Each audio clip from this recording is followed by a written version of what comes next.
Welcome to recipes in my way. இன்றைக்கி நம்ம அருமையான சுவையில் மணக்க வாய்க்கு ருசியாக ரசம் தான் வைக்க போகிறோம். கொஞ்சமாக சோறு போட்டு 2 கரண்டி ரசம் ஊற்றி பிசைஞ்சு சாப்பிட்டா ரொம்பவே பிரமாதமாக இருக்கும். இதை எப்படி செய்கிறது, இதுக்கு தேவையான பொருட்கள் என்ன பார்க்கலாம் வாங்க. 3 டேபிள் ஸ்பூன் துவரம் பருப்பு, 1/4 டீஸ்பூன் மஞ்சள் தூள், 2 கப் தண்ணியில் 3 விசில் விட்டு எடுத்து வச்சுருக்கேன். இந்த பருப்பை நல்லா மசிச்சு விட்டு தண்ணியில் ஊற்றி கலந்துக்கலாம்.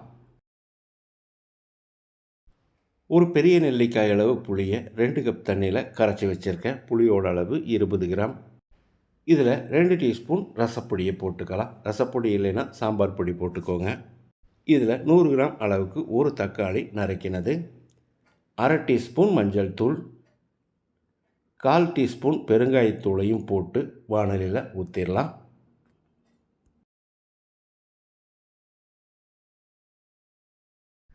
புளியோட பச்சை வாசனை போகிற அளவுக்கு ஒரு 5-6 நிமிஷம் நல்லா கொதிக்கட்டும். மிக்ஸி ஜாரில் 1/2 டீஸ்பூன் அளவுக்கு மிளகு போட்டுக்கலாம், 1/2 டீஸ்பூன் சீரகம், 2 பச்சை மிளகாயை உடைச்சி போட்டுக்கலாம், 100 கிராம் அளவுக்கு ஒரு தக்காளி நறுக்கினது, 2 டேபிள் ஸ்பூன் துருவின தேங்காய், 1/2 கைப்பிடி அளவுக்கு நறுக்கின மல்லி இலை, கொஞ்சமாக தண்ணி சேர்த்து பேஸ்ட்டாக அரைச்சி எடுத்து வச்சுருக்கேன். புளி தண்ணி கொதித்து வந்துருச்சு. இப்போ இதில் நம்ம அரைச்ச பேஸ்ட்டை ஊற்றிக்கலாம். கூடவே மிக்ஸி ஜார் அலசி கொஞ்சமாக தண்ணி சேர்த்துக்கலாம். ஒரு கொத்து கறிவேப்பிலையும் கிள்ளி போட்டுக்கலாம். இதுக்கு தேவையான அளவு உப்பு, நான் 1 டேபிள் ஸ்பூன் உப்பு சேர்க்கிறேன். பத்தலைனா மறுபடி கூட போட்டுக்கலாம். உப்பு சேர்த்து கலந்து விட்ட பிறகு மறுபடியும் ஒரு 2-3 நிமிஷம் நல்லா கொதிக்கட்டும். இது நல்லா கொதித்து வந்துடுச்சு. இப்போ நம்ம பருப்பு தண்ணியை ஊற்றிடலாம்.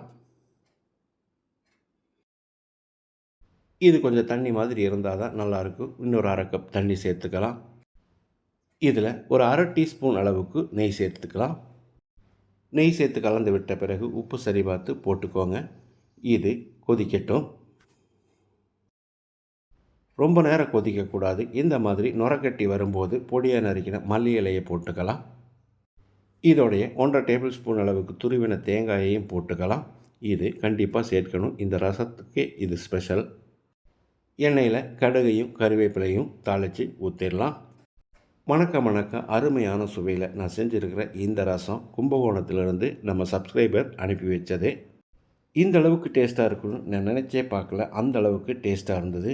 இதே மாதிரி இதே அளவுகளோடு நீங்கள் செய்து பாருங்கள். இந்த வீடியோ பிடிச்சிருந்தால் லைக் பண்ணுங்கள், கமெண்ட் பண்ணுங்கள், ஷேர் பண்ணுங்கள். சப்ஸ்கிரைப் பண்ணாதவங்க சப்ஸ்கிரைப் பண்ணுங்கள். மறக்காமல் பெல் பட்டனை கிளிக் பண்ணுங்கள்.